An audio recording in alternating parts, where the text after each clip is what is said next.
Assalamualaikum warahmatullahi wabarakatuh. Welcome back to my YouTube channel.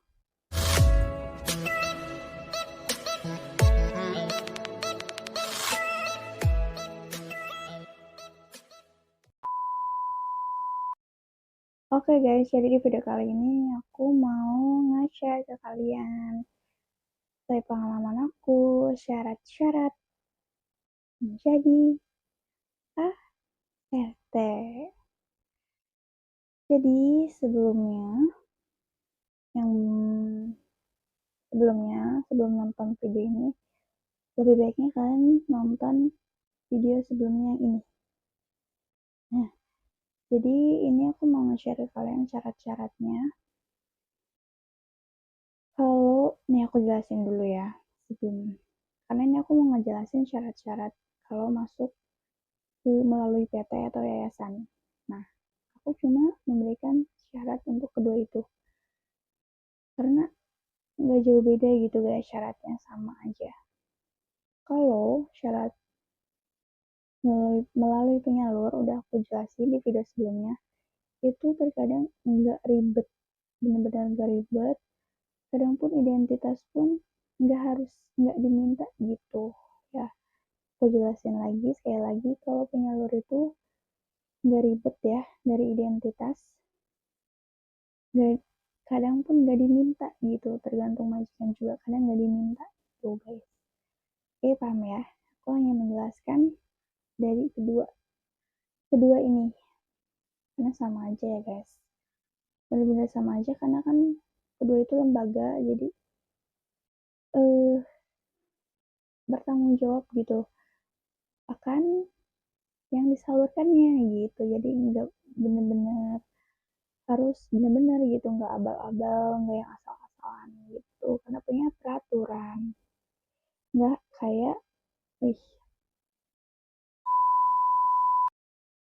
nggak punya peraturan gitu, nggak kayak melalui penyalur gitu. Syarat yang pertama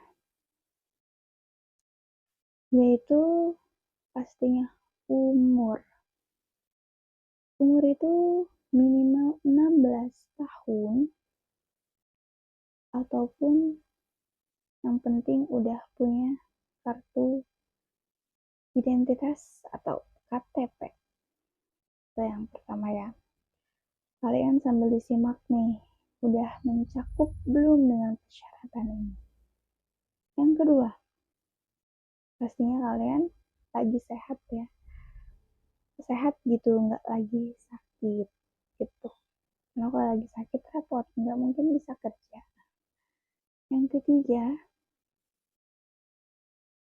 itu izin dari keluarga kalian, ataupun kalau kalian udah punya suami, izin dari suami gitu.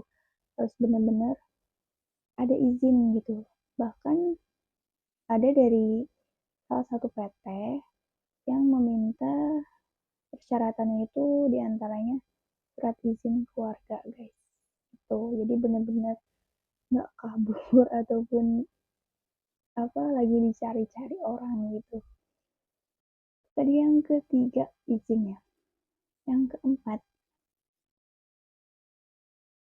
keempat itu persyaratannya kalian kartu identitas lain, selain dari KTP, misalnya kartu keluarga, kartu akte kelahiran gitu, itu biasanya dimintain karena sama ijazah. Nah, jadi kartu keluarga, akte kelahiran, ijazah terakhir sekolah. Tapi kadang SD juga bisa, ijazah SD ataupun SMP ataupun SMA mungkin bisa ya, salah satu dipilih. Kalau aku itu kakak.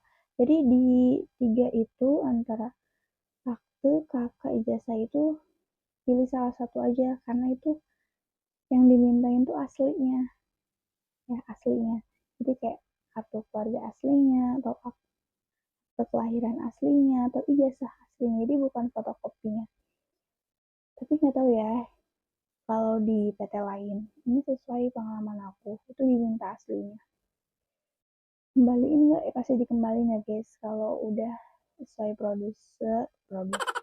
udah sesuai, udah, kalau kalian melakukannya udah sesuai dengan prosedurnya, ya tidak melanggar peraturannya ataupun lain-lain, pasti semuanya juga akan baik-baik aja gitu, identitasnya juga terjamin, tenang aja gitu, pokoknya nggak seseram gitulah kalau masuk PT atau yayasan gitu.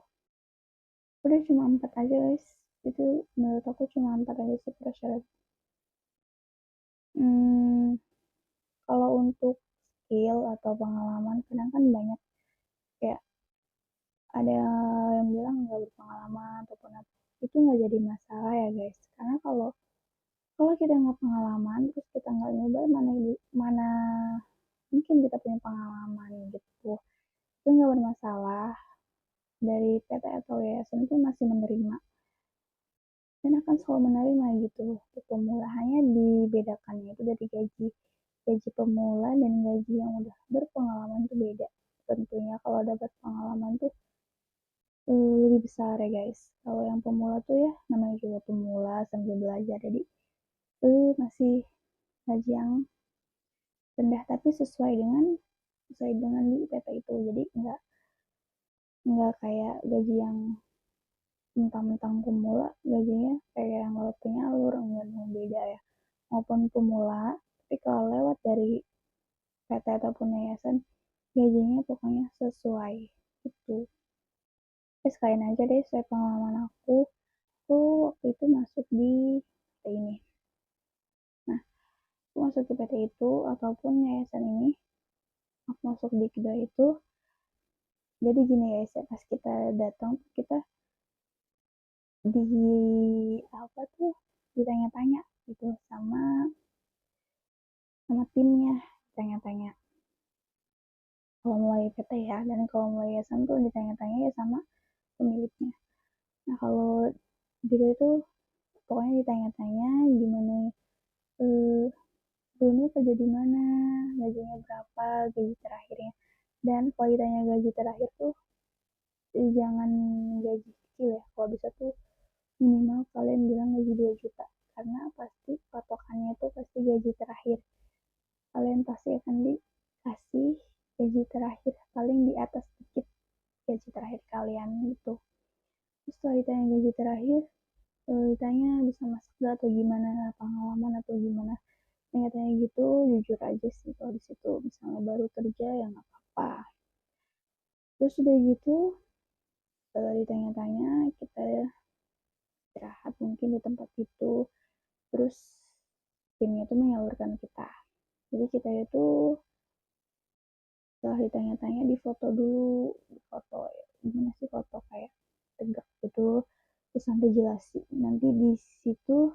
Setelah itu kita disalurin ke berbagai majikan, nama kita, umur kita, pokoknya kita tuh mau jadi apa, bisa uh, asisten rumah tangga kah atau babysitter kah gitu, nanti kita itu ditulis di satu kertas gitu dan disalurin ke berbagai majikan. Tapi kalau ada yang mau, bukan yang mau sih, kalau ada majikan yang pincut misalnya sama kalian, kita akan dihubungin, bukan dihubungin sih, kayak kita akan setelah kita diajukan terus ada yang kita terpilih, kita diinterview, terus kalau majikannya cocok, kita cocok, nggak pakai lama langsung berangkat ke tempat majikannya.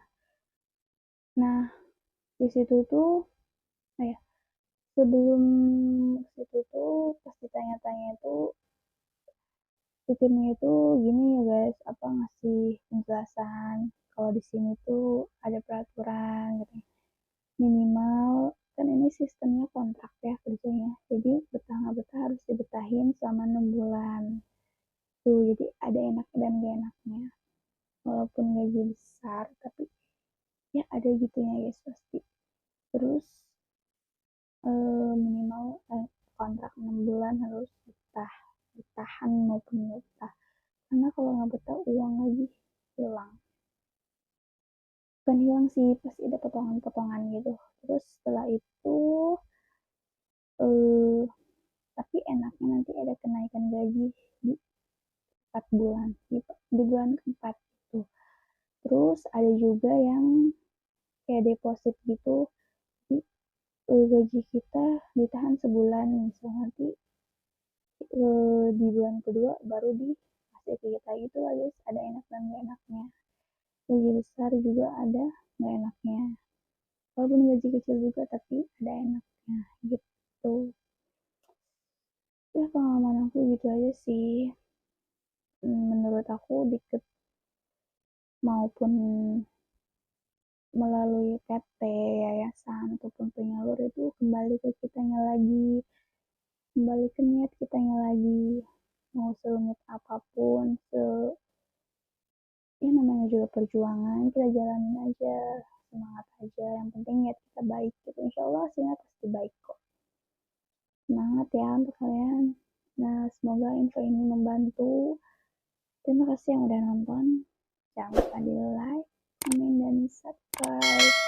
Nyalain loncengnya biar kalau ada video baru dia ada notifikasinya di HP kalian. Selalu ada video di setiap hari Senin dan Kamis jam 7 malam, selalu ada video baru.